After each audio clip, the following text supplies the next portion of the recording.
భావించడం లేదు. 100 మంది సైకియాట్రిస్టులు చెప్పే దానిని మీరు ఒక అరగంటలో చెప్పారు. మీకు ధన్యవాదములు. నా ధ్యేయాలు సాధించే ముందు నేను మళ్ళీ మీ దగ్గరకు వస్తాను. నాకు సెలవిప్పించండి అంటూ స్వామి కళ్ళుకద్దుకొని లేచాడు.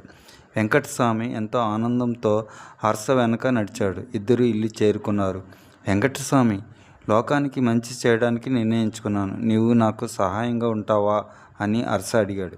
తప్పకుండా స్వామి, మంచి పనికి కాదంటన్నా. కాకపోతే నా కూతురి పెళ్ళికి ఎదిగింది. దాన్ని ఒక అయ్య చేతిలో పెడితే నా బరువు తీరిపోతుంది. అప్పుడు మీ కాడికి వచ్చేస్తాను. ఇంకా నాకు బంధం మిగిలిపోనాది అన్నాడు. అదెంత పని వెంకటస్వామి, నీ కూతురికి మంచి సంబంధం చూడు. నేనే నా ఖర్చులతో పెళ్లి జరిపిస్తాను. దుర్గ నా చెల్లెలు లాంటిది అన్నాడు. తవరిది దయ, దాని అదృష్టం అంటూ బరువు దిగిపోయినట్లు రిలీఫ్గా ఫీల్ అయ్యాడు. 15 రోజులు తిరగకుండానే మంచి ఉద్యోగము చేసుకుంటూ సంపాదిస్తున్న కుర్రవాడితో దుర్గ పెళ్లి జరిగిపోయింది.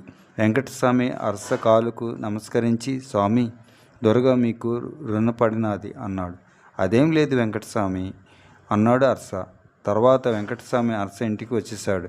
ఇంట్లో పూజగది ఏర్పాటు చేసుకున్నాడు. రోజు తప్పనిసరిగా 1 గంట ధ్యానంలో గడుపుతాడు. ఆ పూజ గదిలో దైవ విగ్రహాలతో పాటు బుద్ధుడు, గాంధీ, మదర్ తెరిసా చిత్రపటాలను ఉంచాడు.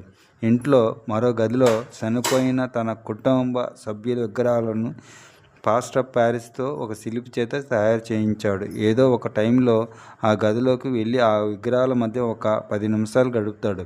ఒకరోజు బయట నుంచి హర్ష ఇంటికి వచ్చేసరికి 3 ఖద్దరు ధరించిన వ్యక్తులు తన కోసం వెయిట్ చేస్తున్నారు. బాబుగారు, వీళ్ళు తవరి కోసం గంట నుంచి చూస్తున్నారు. కాపీలు ఇచ్చినా తాగలేదు అన్నాడు వెంకటస్వామి.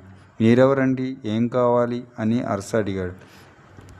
సారీ హర్ష గారు, మీతో కొంచెం విడిగా మాట్లాడాలి. కేవలం 5 నిమిషాలు అన్నాడు ఒక వ్యక్తి. పర్వాలేదు చెప్పండి. వెంకటస్వామి పనివాడు కాదు, నాకు ఆప్తమిత్రుడు. ఎటువంటి రహస్యాలైనా అతని నుంచి దాచవలసిన పని లేదు, చెప్పండి అన్నాడు.